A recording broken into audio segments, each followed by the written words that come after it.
Ja, sorry, ek is op die lig, dankie Pieter. Maar 'n goeie aand van my kant, is lekker vanaand om so 'n bietjie met jou te kuier. Ek wil vanaand so ietsie kom bedien van wat Willem gebid het, toe hy nou afgesluit het, gepraat het oor God se liefde. Wil ek met hierdie nuwe reeks wat ons die volgende 3 weke afskop, wil ek so 'n bietjie saam met jou kom stil staan juis by wat ek beskou is, jy weet, is heel waarskynlik die een enkele ding wat die swaarste is op ons Vader se hart. En in die proses hoop ek dat jy vanaand nie net sal hoor met jou fisiese ore nie, maar dat jy regtig vir my sal kom hoor met jou geestelike ore. Kom hoor vanaand wat die Here vir jou persoonlik sê. Hierdie is 'n woord vir 'n gehoor, maar dis 'n woord vir elke persoon. Toe Willem so bid, net rondom God se liefde vir ons lewens, toe ons daai tweede laaste song sing, wat praat van I will sing of the goodness of God. Dit is alles so in lyn met wat ek vanaand met jou wil deel. Hierdie nuwe reeks wat ons afskop, het ons getitel Who Needs a Savior? En dit kan op 2 maniere gesien word. Die eerste manier is, jy weet, die vraag of ons 'n redder nodig het of nie. Ja, julle is welkom, julle kan my PowerPoint opgooi daar agter asseblief. Of ons 'n redder nodig het of nie, of jy kan dit heeltemal anders sien, en dit is waar ek vanaand jou heen wil uitnooi. Vanaand vra ons nie daai vraag of iemand 'n redder nodig het of nie. Dis nie die debat nie. Die vraag wat ons vanaand vra is eintlik vanuit 'n plek wat sê ek staan gereed en ek voel vrymoedig. So wie van julle het 'n redder nodig? Hoor julle waar ek vanaand kom? Daar's hy. Ek wil op 'n plek bring vanaand waar jy so met soveel vertroue gevul is in jou eie hart, soveel vrymoedigheid, soveel durf, soveel, jy weet, boldness, is laat 'n ou net uitkyk. Wie het nodig om iets van ons Vader se hart te beleef, want ons staan gereed. Dit is eintlik waaroor ek vanaand met jou wil gesels. Romeine 5 vers 5 sê dat hy sê nie God is net lief vir ons nie. Sê hy het sy liefde in ons harte uitgestort. Elkeen wat die Heilige Gees ontvang het. Wie van julle het nog nie die Heilige Gees ontvang nie? Jy gaan nou vorentoe kom. Enig iemand? Ons gaan hom in jou indruk. Elkeen van ons wat die Heilige Gees ontvang het, dis almal van ons wat tot geloof gekom het, is draers van sy liefde. Dit beteken ek moet anders na die wêreld kyk. Ek het nie 'n keuse nie. Dis nie of ek lus is of nie. Jy weet, baie keer dan dink 'n ou, jy weet, ek kom nou op 'n plek, lekker. Ek gaan hemel toe. Ek is gesort. Jy weet, ek hoef nie te worry oor die res van die wêreld nie. Ek is gesort. Nee, nie een van ons is daar nie. Waarom? Want sy liefde is in my hart uitgestort. Dieselfde empatie, dieselfde deernis, dieselfde meegevoel, the same compassion that he has, I have. Ek is 'n draer van dit. Elke keer as 'n ou, en ek weet elkeen van julle het al op so 'n plek gekom waar ou voel, Jesus, ek moet my geloof deel, ek moet iets sê, ek moet uitreik, ek moet met daai persoon. Dit is 'n inherente ding, dis deur God daar geplaas. Dit is nie ons wat hierdie goeders vervaardig nie. Dis in ons harte uitgestort. Maar nou, wat sal die rede wees dat ek en jy partykeer dink gehou? Dan kom ons in daai situasie waar ons voel die Here roep ons, hy lei ons om nou te reageer teenoor 'n persoon. Om dit wat ek sien, wat so 'n bietjie spanning hier in my skep, ek moet iets sê, ek moet iets doen, ek moet optree. En dan staan ons terug met onvrymoedigheid. Hoeveel van julle het dit al beleef? Kom nou, ek het dit al beleef. Baie keer nou se werksplek, ja. Dis net nie die plek waar daai tipe goed moet gebeur nie, nê. Jy dink aan 1000 redes hoekom jy nie sal optree nie. Is dit nie so nie? Ons elkeen het al op daai plekke waar ons voel, want elkeen van ons wil. Kom ons begin daar, dis die waarheid. Elkeen van ons wat vanaand hier sit, wil. Ons is op pad Paasfees toe oor 3 weke. Die week voor dit, die laaste Sondag voor Goeie Vrydag, het ons 'n baie sterk reddingsboodskap, 'n salvation message. Dis na daai Sondag wat ons ook 'n klomp mense wil kom blootstel in die genade van die Here vir hulle lewens, sodat ons 5 dae later hier bymekaar kan kom, die donderdag aand, die vrydagoggend met paasdienste, en iets kan vier van wat by die kruis gebeur het. Maar vanaand se bediening is om jou te kom toerus, om jou op 'n plek waar jy met soveel vrymoedigheid, dat jy kan voel, dis nie so awkward soos 'n ou dink nie.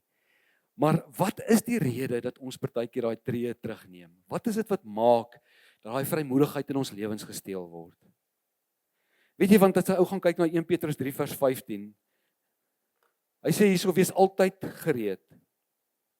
Altyd, verwys nie net na 'n spesifieke plek nie. Nie net as ons hier tussen die kerkmense is nie net as ons hier lekker koffie drink by die kerk nie, maar ook by daai ongemaklike plekke, nê. Jy wys altyd gereed om 'n antwoord te gee en aan elkeen van hulle 'n verduideliking te gee oor die hoop wat daar in my en jou lewe, nê. Ons moet altyd gereed wees. Wat is dit wat daai gereedheid, wat is dit wat daai vrymoedigheid van ons kom steel? Dink 'n bietjie gaan jou eie lewe. Ek dink elkeen van ons wil.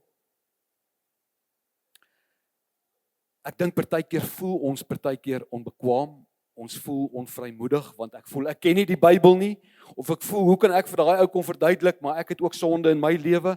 Daar's 'n klomp redes, of 'n ou voel, hierdie is net erg awkward, nê, want ek meen, nou is daar nou ook hierdie ding, hierdie ongemak, hierdie stigma, as dit kom by hoe ongelowiges Christene sien. Ek meen, julle besef ons het 'n reputasie, nê. Christene van die eerste kerk af, regdeur het 'n reputasie gehad, maar in vandag se lewe, vandag se tye het ons 'n reputasie partykeer vir die verkeerde redes, nie vir die goeie redes nie. Wat is dit wat ons vrymoedigheid kom steel? So vanaand wil ek so 'n bietjie kom stil staan en ek wil regtig vir jou kom bedien op 'n baie praktiese manier met 'n gemaklike, 'n spontane, 'n natuurlike, 'n Bybelse manier om my en jou geloof te deel, om woorde te kom koppel aan die hoop wat in my leef. En jy kan dit gaan toepas in enige plek, in enige omstandigheid. Jou familie, jou vriende, partykeer is ons familie die moeilikste, want hulle ken ons, nê. Dis net soveel moeiliker om met ons familie te praat oor ons geloof, want hulle ken ons die beste. Is dit nie waar nie? Ons sal ander mense evangeliseer, ons met ander mense praat oor die Here, maar ons wil nie met ons eie mense praat nie, want ons is bang dat ons dalk iets van hulle eis of iets van hulle sê en dit word nog nie gereflekteer in my lewe nie. Is dit nie deel van die reputasie wat ons gekry het nie? Ons wil skrifversies gooi, ons wil die Bybel quote, ons wil al hierdie goeters doen.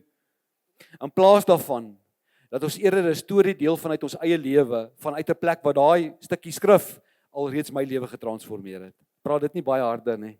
Amen. Eina, ja. En ek dink dis waar ons reputasie en ons ongemak baie keer vandaan kom. Ons voel nie ons het die reg om hom te verteenwoordig nie. Hoe verkeerd is ons nie? Hy sien ons heeltemal anders en op 'n ander vlak, nê. So, kom ons begin by daai skrifgedeelte. En ons kom maak dit regtig maklik. Kom ek kom haal vanaand die spanning van jou lewe af om met groot vrymoedigheid in enige situasie mense te kan nooi om iets van hom persoonlik te kan beleef. So kom ons gaan gou terug na daai skrifgedeelte wat ek nou vir jou gelees het. Wees altyd gereed om 'n antwoord te gee aan elkeen van julle, elkeen wat van julle 'n verduideliking eis oor die hoop wat in julle lewe. Waar sit jy die klem in daai skrifgedeelte? As jy na daai sinnetjie kyk, waar sit meeste van ons die klem? Meeste van ons sit die klem in daai skrifgedeelte op die woord antwoord. Wees altyd gereed om 'n antwoord te gee. Is dit nie wat die spanning dalk bring nie? Ek voel ek het nie al die antwoorde nie. Ek voel ek ken nie die Bybel goed genoeg nie. Ek voel ek het 'n antwoord, maar ek is onseker of dit die regte antwoord is. En ons gee ons 'n tree terug. Kan ek die spanning vanaand afval? Die klem moenie daar wees nie. Ek wil die klem so klein bietjie aanskuif op die volgende 2 woorde. Om 'n antwoord te gee. Dis die werkwoord in daai sin. Te gee. Te deel.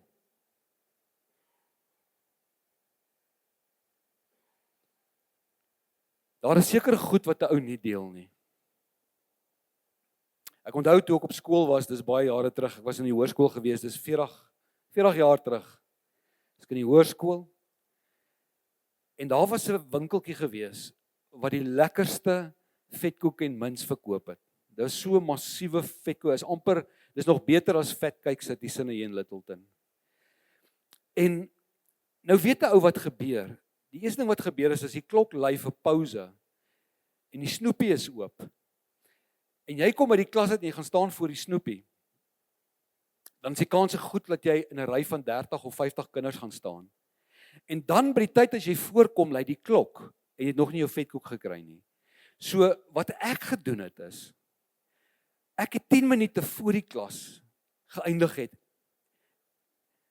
en pouse begin het ek my hand opgesteek in die klas en vir die juffrou gesê, ek wil kamer verlaat. Inteendeel, ek het vir haar gesê, kan ek kamer verlaat toe gaan? Julle vang dit nie. Kamer verlaat is nie 'n plek nie. Dis wat jy wil doen. Kan ek asseblief kamer verlaat toe gaan, juffrou? Ja, jy kan. Dan het ek uitgeslip by die klas uit, laat ek eers in die ry staan by die snoepie. En dan het ek die lekkerste vetkoek en mints gekry. En dan het ek daai vetkoek en mints gevat. En as ek die seuns se toilette toe, dan het ek in die toilet myself toegesluit en daai ding alleen opgeëet. Want die ander kinders het net peanut butter en stroop broodjies gekry en dan terroriseer hulle my om van my vetkoek te kry en ek wou dit nie deel nie. Daar's seker goed wat 'n ou net nie deel nie. Daai was een so moment.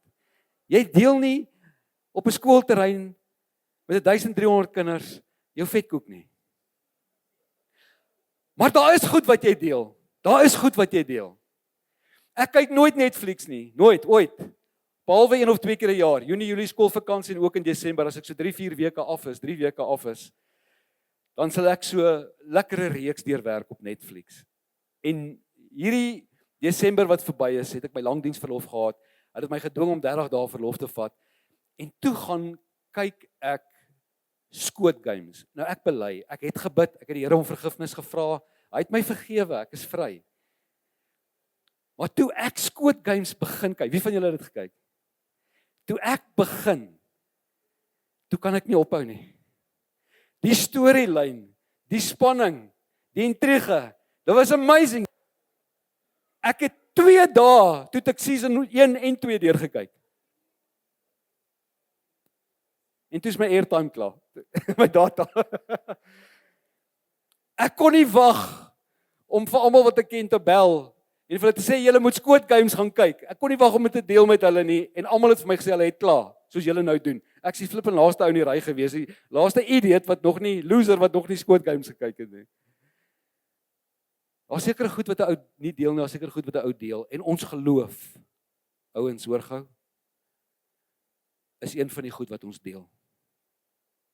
Dit gaan nie oor die antwoord nie, dit gaan oor die feit dat ek en jy deel. Want sy liefde is in ons harte uitgestort. So, kom ek breek vanaand se tydjie op in 2 goeters. Wat deel ons? Kom ons begin daar. Wat is dit wat ek deel? Wel, ek dink wat ons deel hang af van die persoon wat voor ons staan. En om moeite te doen om agter te kom waar daai persoon hulle lewe is en ek het so skaalvele hier geteken vanaand van -10 tot +10 en in die middel is iemand wat tot geloof kom, hulle redding. Besef jy daar's 'n pad wat mense stap voordat hulle in geloof reageer. Daar's mense wat clueless is oor God, heeltemal onbewus van wie die Here is. Dan is daar mense wat weet van hom.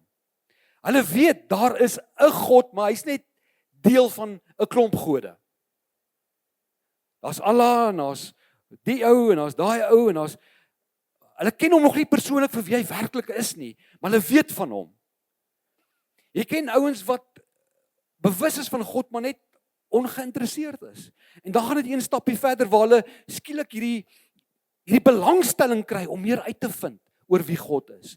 En dan een streekie verder kom hulle op 'n plek waar hulle oortuig raak in hulle harte van sekere waarhede en dan besluit ek kom tot geloof. Ek kom lê my lewe neer, ek kom buig my lewe en ek kom aanbid hom vir wie hy is, Here en koning van my lewe. Daai is 'n proses en baie keer dan kom ons hier in die middel in of ons kom in die begin in met iemand wat heeltemal clueless is, heeltemal onbewus van wie God is en dan wil ons met hulle kom praat oor die gawes van die Gees of oor die 7 koppe van die draak in Openbaring. Ouens, dit help ons nie. Dit help ons nie. As dit gaan oor die wat deel ek met iemand, moet 'n ou die vraag vra, waar beleef daai persoon hom of haarself? En daarom vra dit ons so 'n bietjie eers hulle storie hoor, dat ons so 'n bietjie moeite doen. En is dit nie een van die redes hoekom ons 'n reputasie baie keer het as Christene nie, is ons wil sommer net hier kom inval van die kant af, en ons wil kom evangeliseer, en ons wil kom psalmpies deel en allerlei goeders, maar ons het nie die moeite gedoen om te hoor, waar is daai persoon nie? Net bietjie meegevoel wys en uitvind, vertel my, en die regte vrae vra, en in die proses ontdek ons waar hierdie persoon op die skaal lê, en daarom kan ons 'n tree gee. Weet jy, die Bybel sê byvoorbeeld, hy sê, ek dink is Romeine 1 vers 20, as ek reg is, waar hy sê, niemand kan na die natuur kyk, God se skepping, en hulle self verontskuldig, omdat hulle nie God ken nie. Almal, jy kan net gaan kyk na alles wat God gemaak het, and you will not be able to deny that there is a God that created all this. Dis onmoontlik. Dit is wat die Bybel sê. In die heel begin, as iemand onbewus is, ja, ou so 'n bietjie van 'n apologetic, apologetiese benadering, partykeer om net vir mense 'n bietjie konteks te gee. Jy weet, baie van die ouens met die evolusie ding, en jy weet, alles begin op een plek val. Dit begin by die Big Bang. Hulle sal nooit vroeër vorentoe vat nie. Hulle sal altyd, hulle beginpunt is die Big Bang, en dan van daar af het alles wat ek hier buite sien ontstaan. Ek vat hulle altyd so klein bietjie vroeër terug. Ek sê vir hulle, jy verstaan dat daar, jy weet, vir 'n ontploffing om te gebeur het, moes daar iets gewees het om te kan ontplof, nê? Nee. Ek wil nog vandag, daar's een wetenskaplike wat vir my kan wys, daar's net 'n ontploffing, as daar nie elemente was wat die in stowwe, in minerale en goeters wat 'n ontploffing kon veroorsaak nie. Hulle begin daar, maar hulle is nie bereid om bietjie vroeër te gaan nie. Jy kan nie kyk na skildery en nie iets van die hart van die skuldenaar in daai skildery sien nie. Dis onmoontlik. Dis onmoontlik. En waar daai persoon is, bepaal wat ons deel. Ek wil een tree verder gaan. En natuurlik wanneer 'n persoon tot geloof kom, en dan verder groei ons in die koninkryk, in ons impak, in ons autoriteit, in ons identiteit, in ons heiligmaking, maar ook as 'n getuie. Dit bring my by die tweede vraag vanaand is, hoe om te deel? So die omstandighede en die persoon se lewe gaan bepaal, wat is die beste benadering? Maar hoe ons deel, wil ek eintlik meer tyd vanaand by kom spandeer. So, ek wil vanaand sommer begin met hierdie spesifieke punt, en ek wil vir jou sê, dit is nie jou ekstrovertiese, barrelende, charismatiese persoonlikheid. Dit is nie jou Bybelkennis, en dat jy die Bybel uit jou kop uit ken, wat mense se lewens diep raak nie. Dit is wanneer jy sien, dat die storie, jou persoonlike storie wat jy deel, ook 'n instrument in God se hande is, om 'n stuk van sy genade in daai persoon se lewe te kan inskryf. Besef jy die krag van storievertelling? Met ander woorde, ek is op 'n plek waar ek nie Jakobus 1 vers 5 met jou gaan deel. Julle weet wat sê ek Jakobus 1 vers 5, nê? Die wat wysheid kort kom, sal nie geweier word nie, ja? As 'n ou voor my staan en hy sê ek het 'n antwoord nodig, ek weet nie links of regs nie, dan sê ek nie vir hom Jakobus 1 vers 5 nie. Ek sê vir hom, weet jy wat? Ek het gisterand in die bed gaan klim, en ek het nie geweet wat is die oplossing vir die besluit wat ek moet maak nie.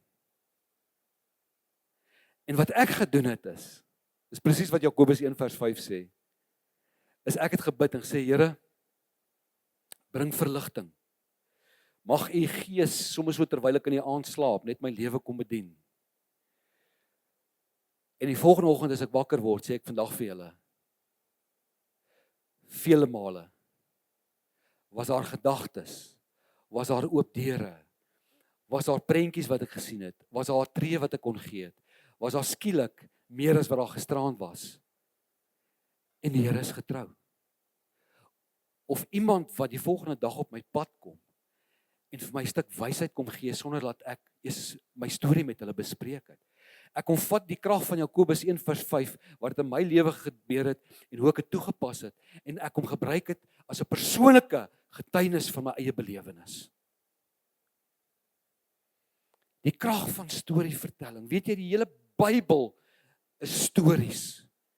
Vandat Moses skryf Genesis, die skepingsverhaal, God se posisionering teenoor die mens, die evangelies, ouens wat skryf van hulle eie persoonlike belewennisse in terme van Jesus se wandel hier op aarde. Alles is stories. Dink net gou vir 'n oomblik aan iets soos Johannes 8, nê, waar Jesus in Jerigo instap en hy maak gereed om daar te leer en dan skielik kom die fariseërs en die skrifgeleerdes en hulle kom 'n vrou wat heterdaad betrap is in oorspel, kom bring die vrou, gooi haar daar op die grond neer en eis, sê Jesus, maar Moses se wet sê dat ons hierdie tipe van mens moet stenig, doodgooi met klippe, wanneer hulle in so 'n daad betrap word. En ons sien 'n hele storie wat geskryf word en in detail, jy weet, ingekleur word. En ons stel die emosie op en dan kom Jesus en hy sê, en hulle vra vir hom, maar wat sê jy omtrent hierdie ding? Hulle wil hom half probeer vasvra, jy weet, om agter te kom, volg hy nou die wet van Moses of is hy nie op 'n ander trein?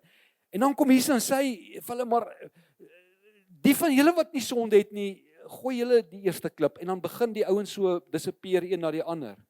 En hy vertel so 'n pragtige storie om een ding te kom kommunikeer. Om een ding te kom kommunikeer is dat ons 'n God dien wat sy hart gevul is met genade, is 'n God van tweede kanse, is 'n God wat die potensiaal en die waarde in ons mens wees sien. Hy trek nie net 'n lyn in die sand en veroordeel ons nie, want Jesus sê vir die vrou, ek het nie gekom om jou te veroordeel nie. Daar's hierdie pragtige boodskap wat uitgebeeld word in 'n storie.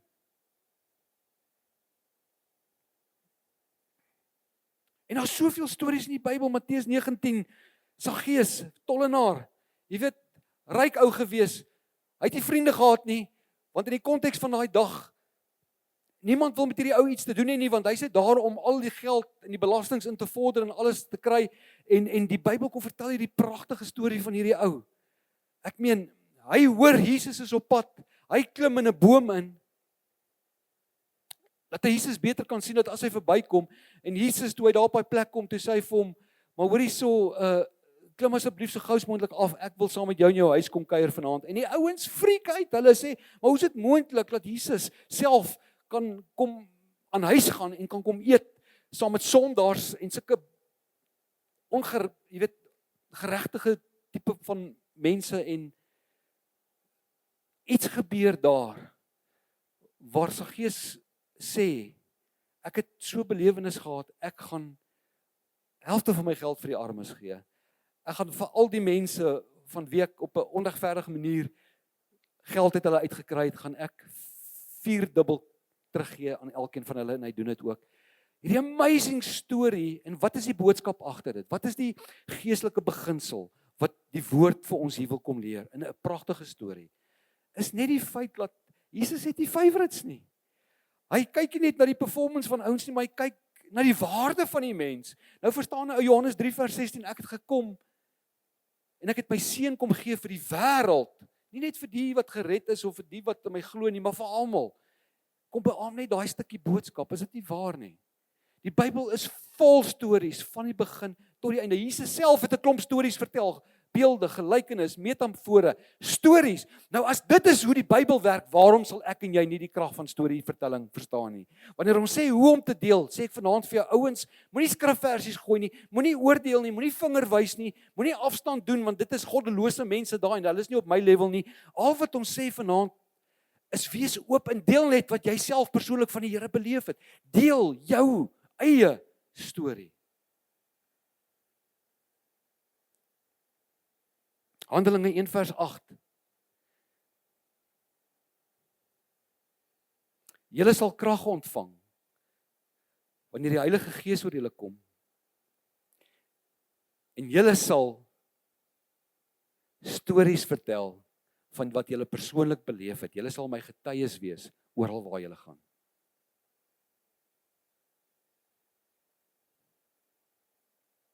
Dit is so eenvoudig soos dit.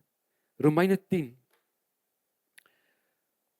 Paulus skryf hier en hy kom ontsluit in 4 of 5 skrifgedeeltes, hierdie hele ding wat ek vanaand met julle deel, kom ontsluit hy vir ons. Hy sê, as jy met jou mond bely dat Jesus die Here is, en met jou hart glo wat God hom uit die dood uit opgewek het, sal jy gered word. Met die hart glo ons, met die woord en word ons vrygespreek, en met die mond bely ons en ons word gered. Die skrif sê tog, niemand wat in hom glo sal teleurgestel word nie, niemand nie. Dit maak dus dat geen verskil of 'n mens 'n Jood of 'n Griek is, want dieselfde Here is Here van almal. En hy seën almal wat hom aanroep, ryklik, want elkeen wat die naam van die Here aanroep, sal gered word. Hy begin daai skrifgedeelte en hy praat met die individu. Hy sê, as jy met jou mond bely, as jy met jou hart, dan sal jy gered word. Elkeen van ons het dit beleef, ja? Al wat ek kom sê is, hier is die waarheid agter jou belewenis. Die belewenis wat jy gehad, hier is die waarheid agter dit. Dan gaan hy een tree verder. Nou vat hy die gesprek van jy af, en hy vat dit baie wyeer. Nou gaan hy na niemand, hy begin nou veralgemeen. Niemand wat dieselfde doen, gaan teleurgestel word nie, want dieselfde wat met my en jou gebeur het, gaan ook met hulle gebeur. Hy is net Here van my nie, maar hy is ook Here van almal. Hy begin dit nou al hoe verder vat. Hy begin by ons belewenis, hy skets vir ons die waarheid, die feite wat agter dit gebeur het, en dan gaan hy na 'n baie wyeer konteks toe. Nou, as jy saam met my gaan lees, na die volgende versie, hy sê, maar hoe kan 'n mens, vers 14, hom aanroep, as jy nie in hom glo nie? En hoe kan jy in hom glo, as jy nie van hom gehoor het nie? En hoe kan jy van hom hoor sonder iemand wat preek? En hoe kan iemand preek as hy nie gestuur is nie? Kyk gou wat doen hy hier. Ek wil hê jy moet hierdie baie persoonlik maak. Hy begin by jou redding. Hy begin dit bietjie wyeer trek na die wat nog nie gered is nie. En dan kom sê hy, en dis die vraag wat ek vanaand vir jou vra. Dis die vraag wat my lewe konfronteer. Jules, maar hoe kan die ander hom aanroep as hulle nie in hom glo nie? Okay? Jules, en hoe kan hulle in hom glo as jy nie jou storie vertel het nie? As hulle nie van hom gehoor het nie, nê? Hoe kan hulle van hom hoor sonder iemand wat vertel?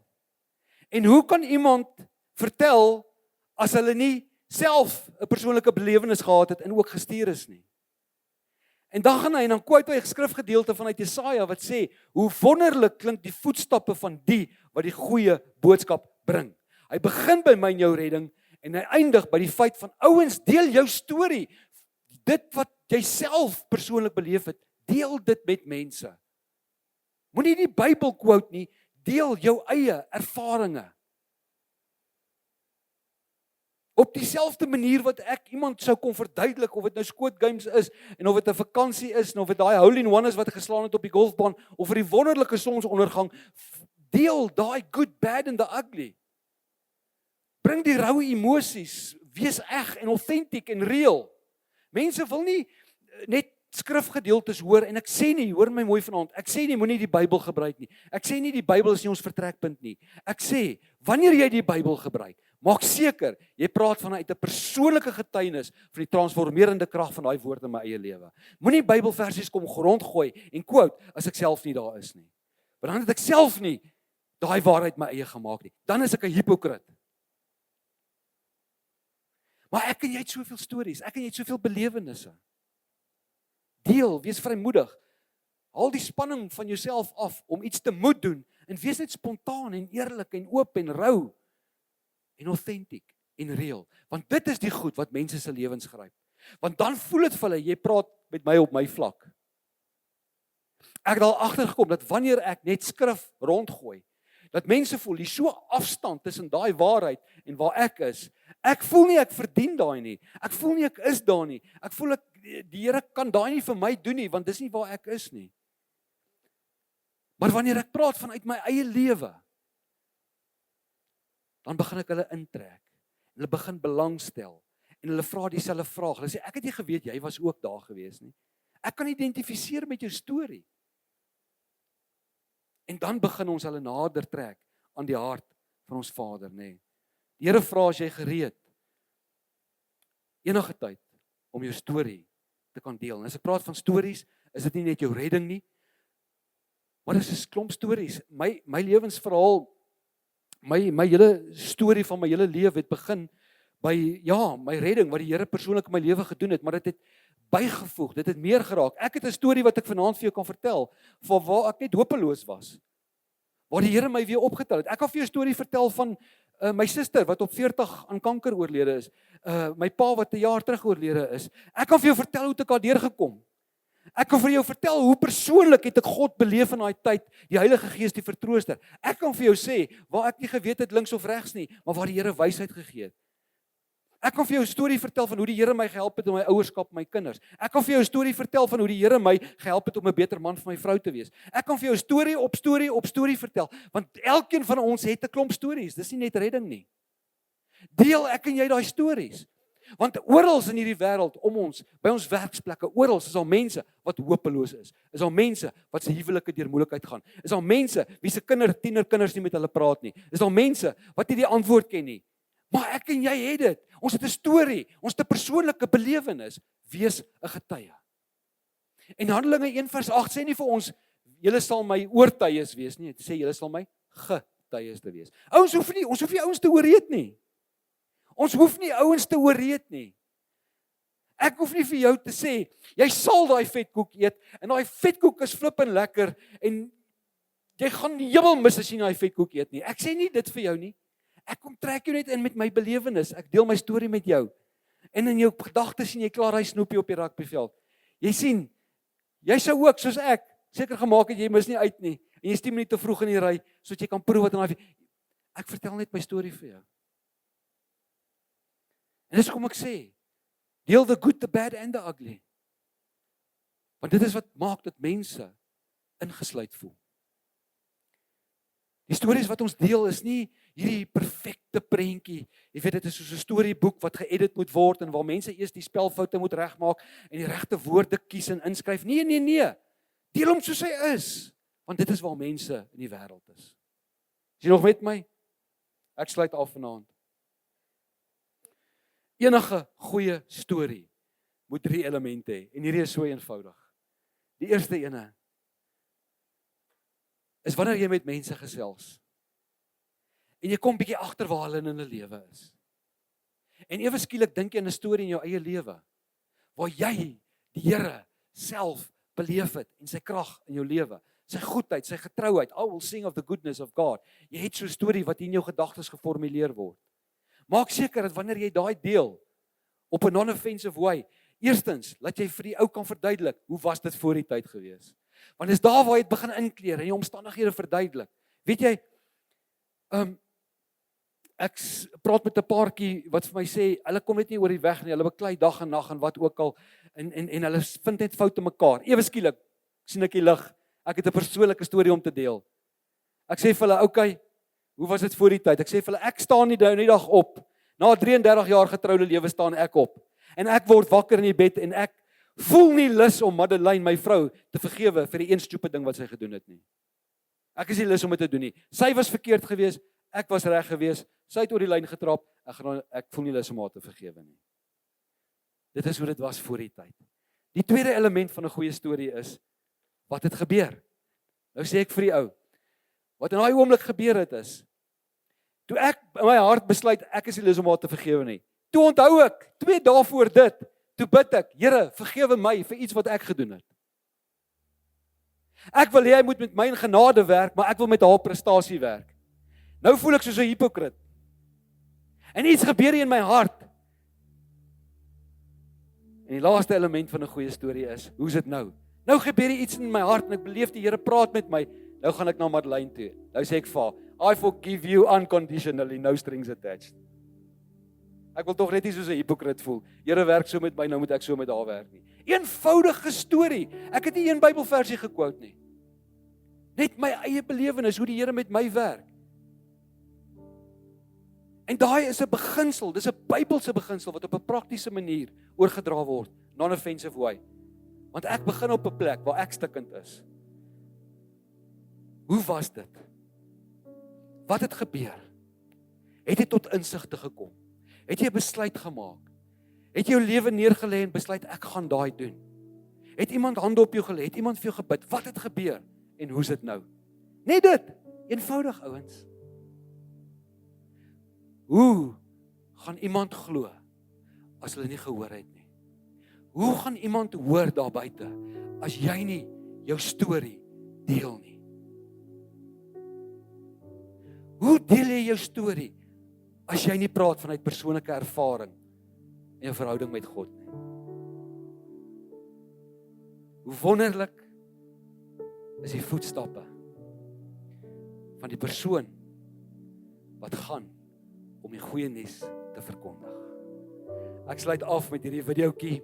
Dis 'n 29-jarige meisiekind wat vir die eerste keer in haar lewe kan hoor. Kyk gou saam met my. Oh, that moved. It's like so close. There you go.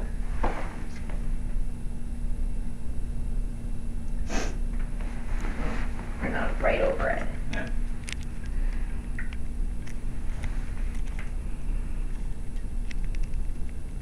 There you go. It's beeping. So now technically your device is on. Can you tell?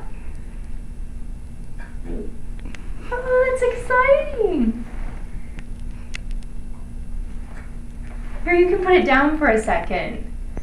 Just get used to the sound. What does it sound like? Do you want to grab some tissue? Oh, mommy, you're myself cry.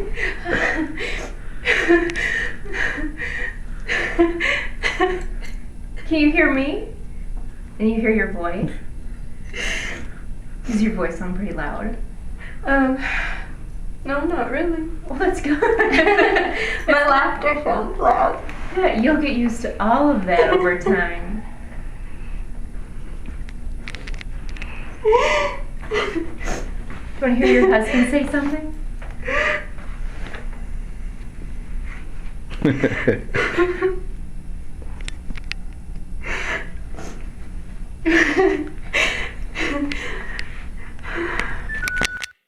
Die jong meisie het hierdie baie diep persoonlike emosionele belewenis, want sy besef die enorme geskenk van gehoor.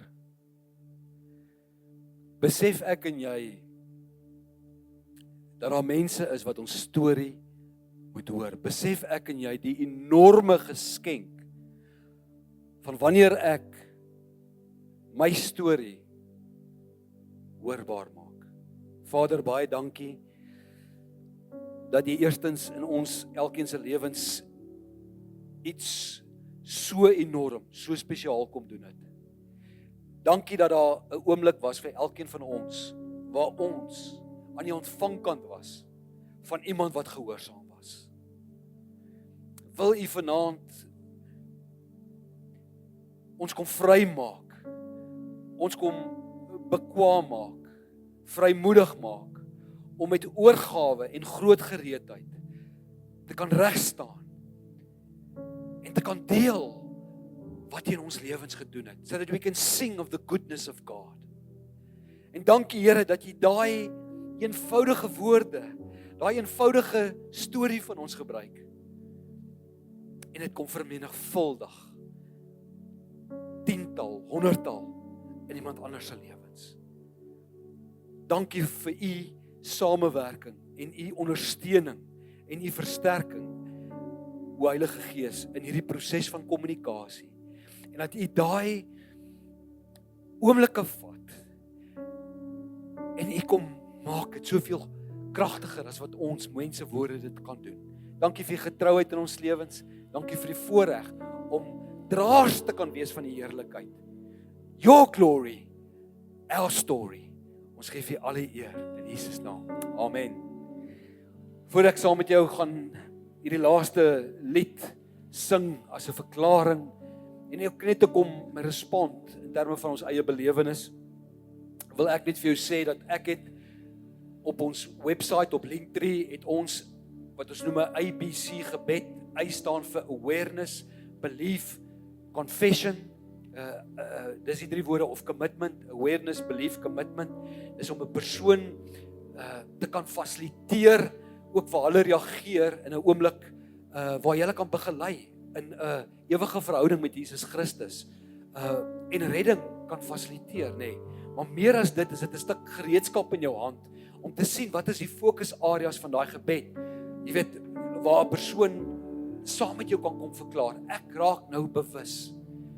Belief, ek glo nou, en confession, ek verklaar dat ek 'n seun of 'n dogter van die lewende God is. Dis 'n beautiful gebed, wat op 'n praktiese manier gereedskap in jou hand sit, en dit is op Linktree, kyk net daarso. Wil jy saam met my vanaand opstaan, en ek wil saam met jou die Here vertrou, dat soos ons in die volgende 3 weke, die Here vir ons geleentheid skep, om mense te kan nooi, en stories te kan deel, dat ons iets baie spesiaals, die 13 April, die Sondag voor Paasnaweek, gaan beleef en mense te kan bedien. Baie dankie.